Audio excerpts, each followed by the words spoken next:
क्या इस बार बिहार की सियासत में कोई बड़ा बदलाव आने वाला है? क्या बिहार की सत्ता बदलने वाली है?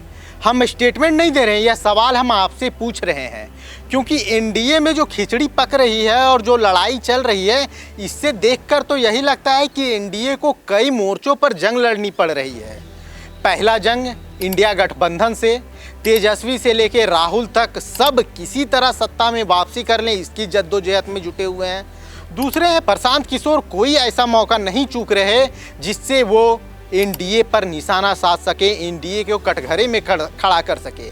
प्रशांत किशोर कहते हैं कि आरजेडी के आपराधिक इतिहास पे तो बात होती ही है, जरा एक बार बीजेपी और जेडीयू नेताओं के आपराधिक इतिहास पे बात हो। इसके साथ ही जो सबसे बड़ी जंग है वो एनडीए के आपस के नेता हैं।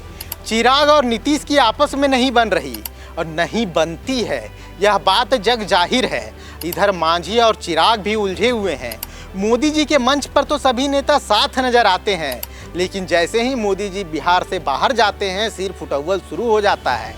लेकिन इसलिए हमारा सबसे बड़ा सवाल है कि आखिर इस बार बिहार विधानसभा चुनाव में एनडीए का मुकाबला किससे है?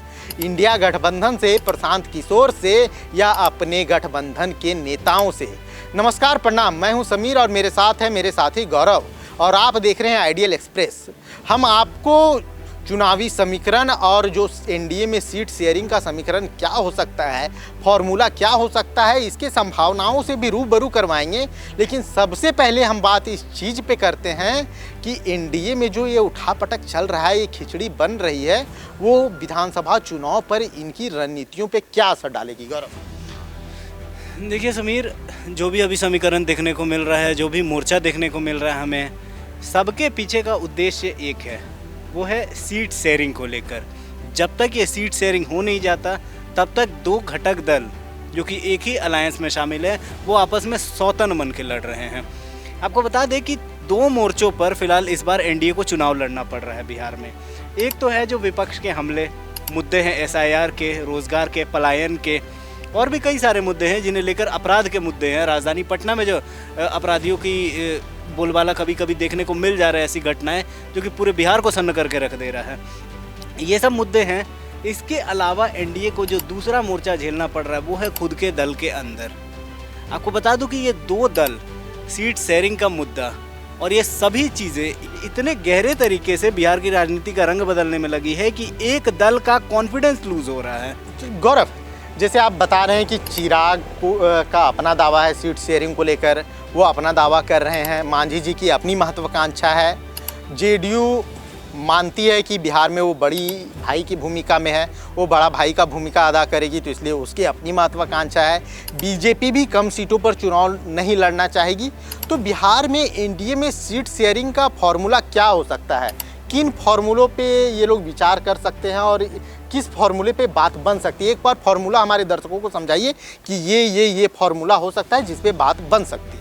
देखिए समीर, एक बात जो सबसे बड़ी बात मैं आपको बता दूं कि किसी भी चुनाव में सीट शेयरिंग का जो फॉर्मूला होता है वो उसके पास्ट के हिसाब से चलता है।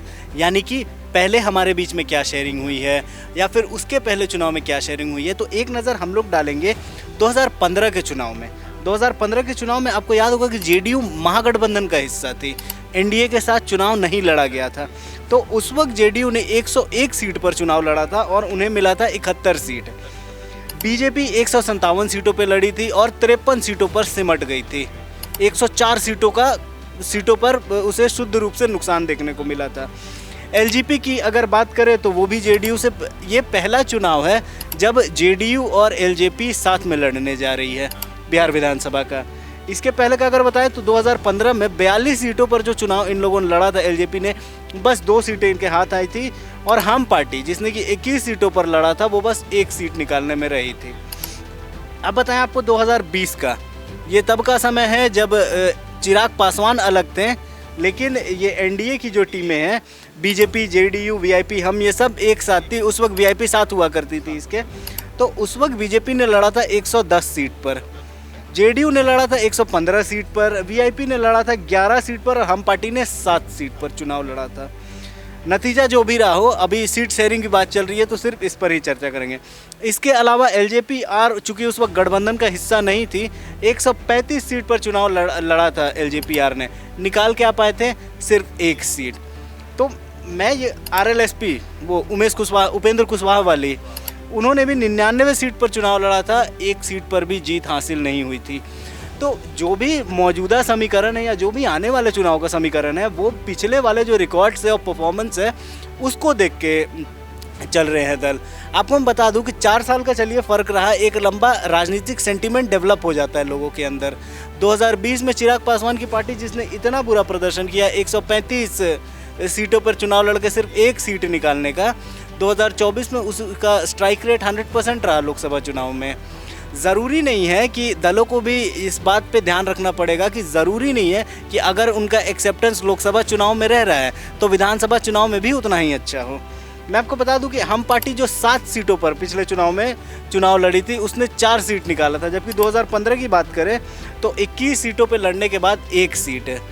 बिहार में अगर आप देखें तो विधानसभा स्तर पर कहीं भी हम पार्टी की जो ज़रूरत है, बीजेपी की जो हम पार्टी की ज़रूरत है, एनडीए अलायंस को जो हम पार्टी की ज़रूरत है, उसमें भूमिका अहम है अभी हम पार्टी की। जैसे कि नंबर्स हमें बता रहे हैं, 4 विधायकों का समर्थन और 1 एमएलसी। इन सारी चीज़ों को लेके अगर समीकरण बैठाया जाए तो हम पिछले 2 बार के चुनाव में देख चुके हैं कि जेडीयू और बीजेपी 100 सीट से ऊपर रही है। इस बार का एक समीकरण जो सबसे बेहतरीन तरीके से बैठ रहा है कि अरुण भारती, कुछ दिन पहले एलजेपीआर के सांसद अरुण भारती ने कहा था कि मिनिमम 43 to 135, इसका उन्होंने एक अपना वो फ्रीक्वेंसी बैंड बता दिया था कि 43 से 135 के बीच वो कहीं भी चुनाव लड़ने की इच्छा रखते हैं। अब कम से कम अगर जेडीयू को मैं मान लूँ कि बीजेपी और जेडीयू दोनों 100 सीट पे लड़े तो बचते हैं 43 सीट। 20 सीट से कम पे क्यों मानेगा हम पार्टी, जब वो अभी पिछले वाले जो आपका टर्म रहा है, मौजूदा टर्म जो चल रहा है नीतीश कुमार का, इसमें वो एक निर्णायक भूमिका साबित रही है और उसने सरकार बनाने में, सरकार चलाने में मदद की है।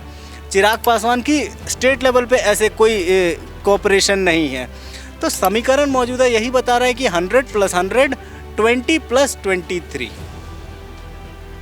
100 + 100 20 + 22, ये बस एक अंदाज़ा है, लेकिन क्या चिराग पासवान इस पे तैयार होंगे या बीजेपी और जेडीयू अपनी कुछ सीटें कम करना चाहेगी? बात मुश्किल है, इसीलिए हम कह रहे हैं एनडीए में इस बार सीट शेयरिंग किसी टेढ़े रास्ते से कम नहीं होने वाली है, किसी अंधेरे रास्ते से कम नहीं होने वाली है। अभी कौन सा गठबंधन का साथी नाराज होगा या किसे लॉटरी लगेगी, यह भी कहना मुश्किल है।